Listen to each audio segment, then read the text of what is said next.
Good evening to you, and thanks so much for joining us tonight at 6:30. Well, as Joe promised, today a pretty nice day across much of northern Michigan. Some warmer temperatures. Some of us got back up into the 70s today.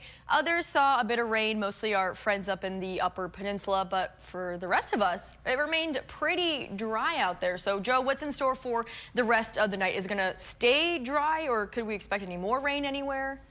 So yeah, beautiful day, and then there's Newberry. Yeah. You've had a little rain up there today. But it looks dry for most spots. It's going to kind of rain in that same kind of area tonight across parts of the UP, around Newberry, that general region. But everybody else looks pretty nice. And that warm weather, I was talking to you off camera about this, but it looks like it's a nice stretch of mild weather is going to hang around too. So if you're wondering, like, you know, get the pumpkins out, and not quite yet. We have some nice weather through most of the week. There's a chance as we get into the weekend, Maya, maybe for a shower. So look at that and have the forecast in a few minutes. All right, thank you, Joe. Let's start off with our top story tonight. Michigan state lawmakers still working on a budget more than 2 months past the deadline. The state house passed its own version last month. In it, potential cuts to services that some northern Michigan nonprofits say are critical for some of the people who need them most. Here is our Cody Bear with that story.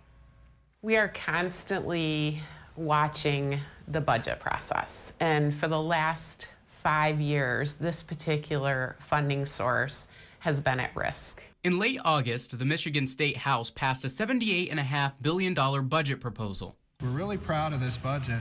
But some northern Michigan nonprofits are raising concerns. It's a very uncertain and difficult time when these kids leave school and they're kind of latchkey and don't have a place to go. The YMCAs are there for that purpose. The budget proposal would include cuts to multiple services, including after-school programs. The total budget would be about $6 billion less than the Senate's version. There is 180 different sites that represent 30,000 students across the state between 26 or 27 YMCA associations.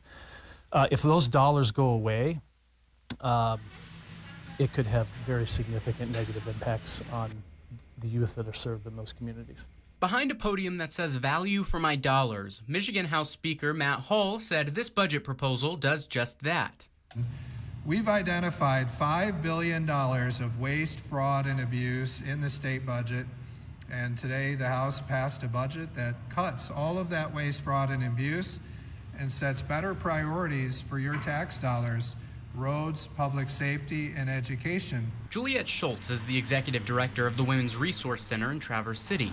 She says victims' services should be included in that list of priorities. The number of people that we saw and helped last year increased about 24%. So, you know, even if there's a budget reduction, domestic violence continues to be on the rise, and we continue to be a service that's desperately needed. And sometimes it's a situation where survivors are fleeing for their lives. The House budget proposes a $4 million cut to victim services around the state. So I would hate to see our lawmakers pass an opportunity to protect people in a really critical time when they need us the most. The message to lawmakers from these nonprofits is simple. Please, please, please prioritize victim services. Understand that we, WRCs throughout the state, are sometimes the difference between life and death for a survivor. We do life-saving work here every day at the YMCA with these kids that come into our school, as do many YMCAs, as do the school districts that could potentially be very negatively impacted by this as well. And the message to their community is clear. If we lose state funding, we'll find another way. We're here for the long haul. We've been here for 50 years. We are not going anywhere. And we are going to continue our summer camps. We're going to continue our after-school program with these middle schoolers. And not only are we going to continue them, we're going to look to figure out ways to enhance them. That was Cody Bear reporting. Budget negotiations are still ongoing between the House, Senate, and the governor. The final budget must be signed into law by October 1st before risking a government shutdown. We will keep you updated on its progress. Well, let's take a look at our question of the day now related to Cody's story that you just saw there. Are you concerned about nonprofits losing some of their state funding? Scan the QR code on your screen right now. That will take you over to our website where you can vote yes or no.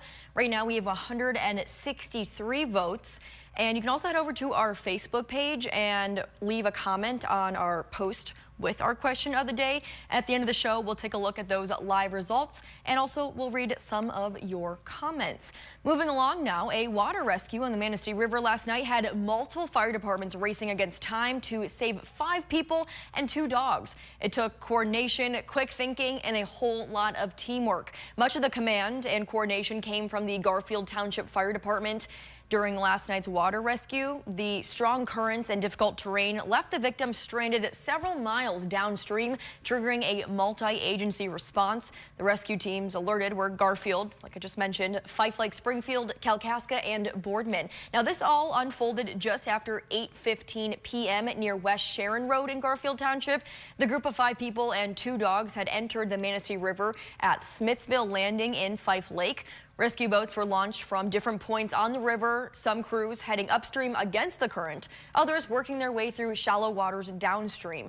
And with help from Kalkaska Central Dispatch providing exact GPS coordinates, responders quickly located the group on both sides of the river, and all 5 individuals and their 2 dogs were safely brought to shore. I mean, the call come in, we was dispatched, Kalkaska County, dispatched 4 stations, 5 victims in the water, you know, no injuries, cold, in the dark. So the barn started responding. We knew we had 2 boats coming right away. And the Garfield Township Fire Department picked up the individuals from shore and walked them to EMS to get warmed up. Well, in case you missed it, a landmark decision for northern Michigan and the whole state tonight. Consumers Energy, during a virtual press conference this morning, confirming it would sell its dozen-plus Michigan dams to an out-of-state private equity firm for a total of $13. The utility says it signed a purchase agreement with Confluence Hydro, an energy subsidiary, which would manage and upgrade the dams, selling the power back to consumers for the next 30 years or so. They say that's after a lot of research and listening. Combined, the aging dams generate around 50 megawatts of energy, though they're expected to cost billions in maintenance to extend their lives another 20 to 30 years. These dams have been generating power for our customers for 100 years on average and have been a central part of their communities. We value that history and the many people who have worked for our company to keep these dams operating safely for Michigan. However, we face the need to start looking at these dams' futures for a couple reasons. One, they do cost significantly more to operate than other energy sources. And 2, their federal licenses start expiring in less than a decade. Confluence Hydro says its teams are behind the upgrades and operations at more than 60 other hydro plants. Consumers calling it the perfect buyer. It could take a year or more to secure state and federal approval. Now let's take a look at the dams that consumers will sell, again, pending approval. It includes the Tippy and Hodenpile dams in the Manistee River, Calkins Bridge Dam on the Kalamazoo, Weber Dam on the Grand River, and the trio of Croton, Hardy, and Rogers dams on the Muskegon, and the Mayo, Loud, Elkona, Cook, 5 Channels, and Foot dams along the Ausable River. Consumer says it expects to have the regulatory green light and a purchase agreement in place in 2026 or 2027. So for more on this, let's bring in Brian Wheeler. He is with Consumers Energy. I feel like, Brian, we heard a lot from the story that I just read, but I'm sure a lot of folks still have a good amount of questions. So thanks so much for coming on Unscripted tonight and answering a few more of our questions. Yeah, absolutely. So let's start with a little more of the background on why you felt like this sale was necessary. We heard that a lot of research and listening went into this decision, but ultimately, what made Consumers Energy decide to sell these 13 dams? Yeah, and I think that history is a good place to start. If you think about it, these 13 dams have a lot of history here in Michigan. We're talking about, on average, 100 years, a century old for each of these 13 dams. And we've reached a point where we need to look to the future. They will need to get new federal licenses in the next decade or so. As well, we are really looking at the best choices for the communities, for our customers who have to absorb the cost of operating these dams. And so we started 3 years ago looking at, could we find a better way or a different way of going forward? We really didn't know what the answer would be. We talked with community members, we looked at other firms, other companies that do this sort of work, and we looked at either whether we would continue to operate them ourselves, whether we would sell them to another buyer, as we know is happening here, or even to decommission, which means to remove the dams altogether. And we really do think that going into this process, not knowing what the answer would be, that we found a good answer. We think this is a good, responsible buyer that with a good game plan to operate these 13 dams for the next 30 years and maybe beyond. And so they are going to be operating and updating them, right? I mean, we heard that the maintenance upgrades could cost billions of dollars. So now that's all on this new company? Yeah, absolutely. So as of today and as of tomorrow for the next 12 to 18 months until the sale gets completed, Consumers Energy still owns, still operates these dams. But a sale means that transition that the company is called Confluence Hydro, and they're a subsidiary of a company with a lot of experience called Hull Street Energy. They're based out of Maryland, and they've done work around the country and operated dams like this. They have that experience and that track record, which we found is important. But really, most importantly, we've been talking to them for a while now. Consumers Energy takes pride in being safe and reliable with the way we've operated these dams. We're proud of our record, and we were looking for a buyer with that same commitment. So believe me, if we weren't convinced that they would be safe and reputable and do a great job operating these dams, what we saw today would not be taking place. And I think something that maybe some people have some questions about is the actual price tag for all of these dams. Sure. Only $13 for 13 dams. Why is that? Yeah, exactly. So it's really a two-part condition of the sale. There is the purchase price, which is $1 per dam, not very much when you think about it. But we're also making that 30-year commitment that we, Consumers Energy, are going to purchase the energy that these dams produce for 3 more decades. That's the contract, and that will be worth tens of millions of dollars. We're not sharing those exact financials right now, but what we're saying is we're really making this transition to turning over the dams to a new owner. They're going to continue to operate them, which is great for communities, we think, and great for Michigan producing energy. We purchase the energy, which really makes the finances of the deal make sense for everybody involved. So how will this impact Consumers Energy customers? Yeah, exactly. So one of the fundamentals we looked at was there a path forward that saves dollars for Consumers Energy customers? So we wanted to make sure that we were finding the most cost-effective means of going forward. Like I said, we haven't shared the exact particulars, but we're envisioning a future here where costs will be reduced for our general customer base, as well as keeping the dams in operation. And one thing that's important that we haven't talked about much yet is that as we went through this process, this has been going on for the last 3 years. We've been meeting with community members, having lots of public meetings, and more to come. The people who live closest to the dams, those neighbors, have said they like and they want to preserve the reservoirs, the water that's above the dams that creates its own lakes, essentially recreational opportunities, hiking, biking, camping. It's a powerful force in many of these local communities, and so their voice really made an impact in this process. Sure. And so consumers will continue to operate the dams until the agreement goes through. So I'm assuming you have X amount of workers on these dams. What will happen to those Consumers Energy workers who work on the dams once this other company takes over? Yeah, that's a great question. And really, it's important to know, we spoke this morning to the media with our news conference. But before that, just before that, we met with community members, what we call our prosperity groups that have been representing community members around these dams. And the first conversation we had this morning was with our employees. We have about 55 people who work to support the operations of our dams around the state. And Confluence Hydro, the new buyer, has said already that they're offering employment to continue with them instead of with Consumers Energy. So it's going to be we're hoping that many people will accept that offer to stay on, because really it's the workers, it's the people who've been on site and closest to these operations who know these dams so well.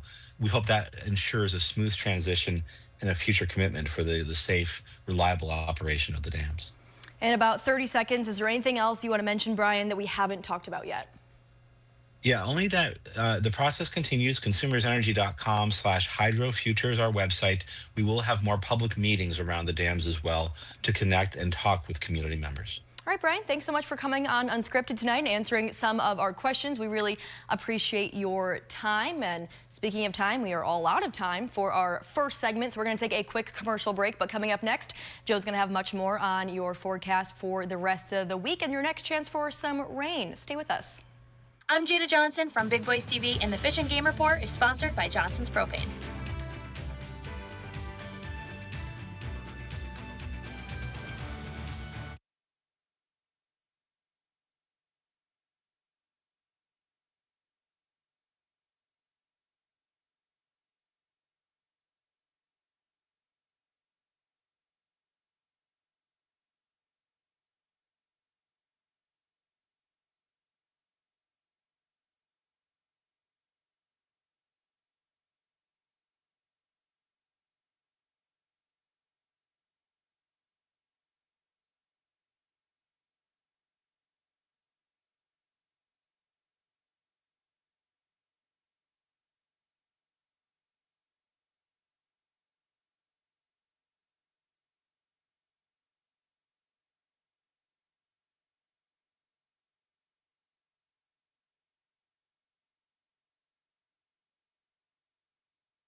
A lovely day across northern Michigan. We are back into the upper 60s and 70s. Life is good. For folks in Newberry, a little more rain, but for the rest of us, it's been nice and dry. And Joe, sounds like that trend will continue for the rest of the work week. Some nice, dry, warm weather. Yeah, unless you're like in Newberry, Yeah. you know, that area where there's a little bit of rain today, tonight. We'll see a little bit of that tomorrow too, up that way.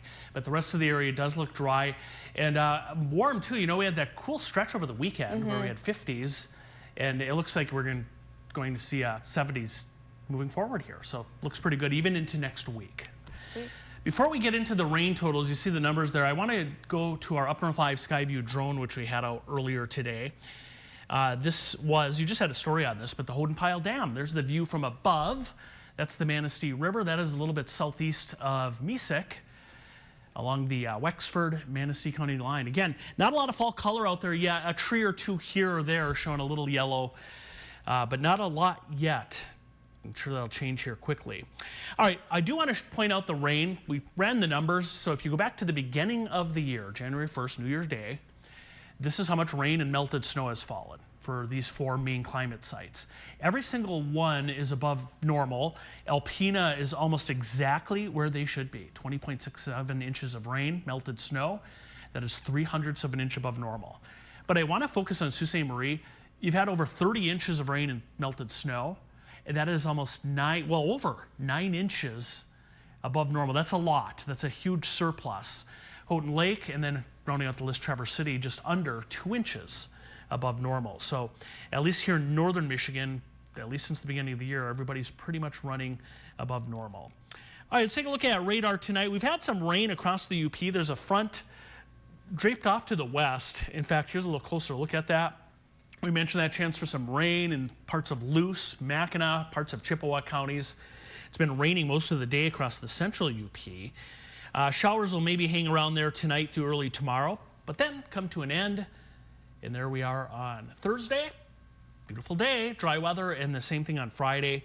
Looks pretty pleasant. Our next chance for some rain rolls in, it looks like Friday night into Saturday. So if you look at the weekend forecast, Saturday we have passing rain showers. Sunday, skies trend mostly sunny. So looking at the 2 weekend days, Sunday looks to be the better of the two, although I don't think it's going to rain the whole day Saturday. All right, there's that nice stretch of weather, 70s, even a few low 80s in the forecast coming up here. After that rain up in the UP tonight, our next chance not until Friday night into Saturday. And after that, even, it looks pretty dry into next week, Maya. So not a whole lot of rain, big picture coming up over the next 10 days. Looks like the false fall is over for yes, now. That's right. All right, Joe, thanks so much. Let's take another quick break, but coming up in just a few minutes, we're going to check in with Sports Director Harrison Beebe. Stay with us.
Welcome back, everyone. It is time to talk some sports with the one and only Sports Director Harrison Beebe, who's joining us live from our content center. And based on this background behind me, you want to talk about some Tigers baseball? That's right, Maya. Volleyball looking huge tonight. We are covering TC Central and TC West volleyball in just a little bit, so those highlights will be coming up at 11. But yeah, I think a lot of people are going to want to check out this Tigers-Yankees midweek series starting tonight in New York.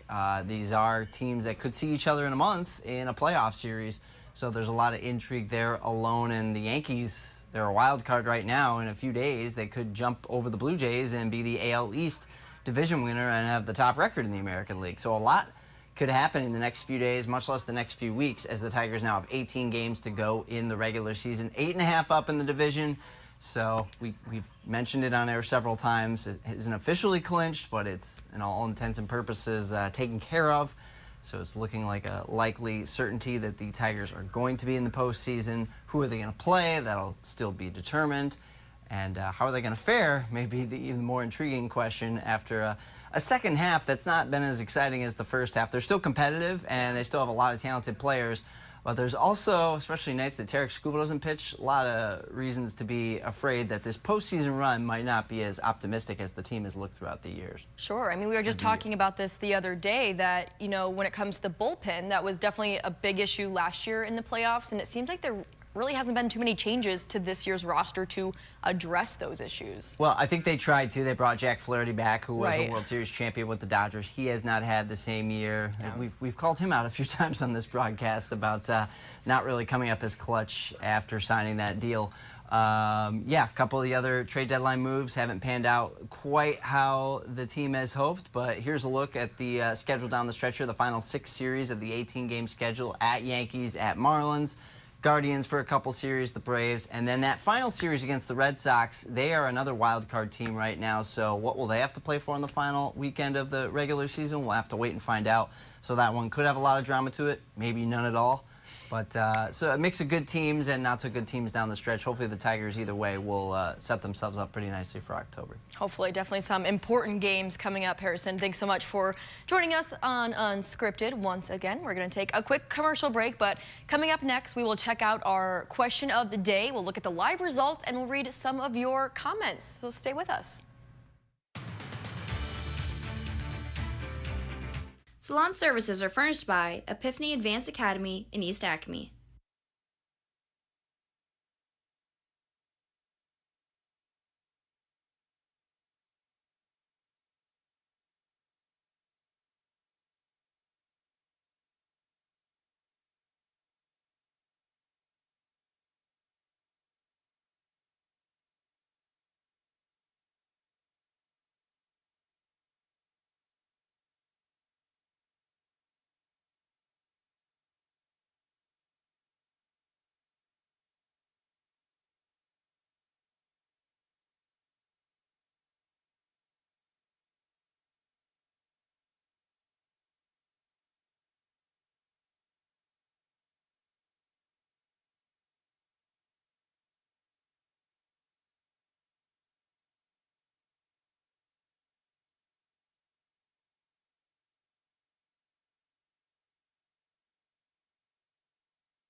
Taking a look at the live results for our question of the day. Are you concerned about nonprofits losing some of their state funding?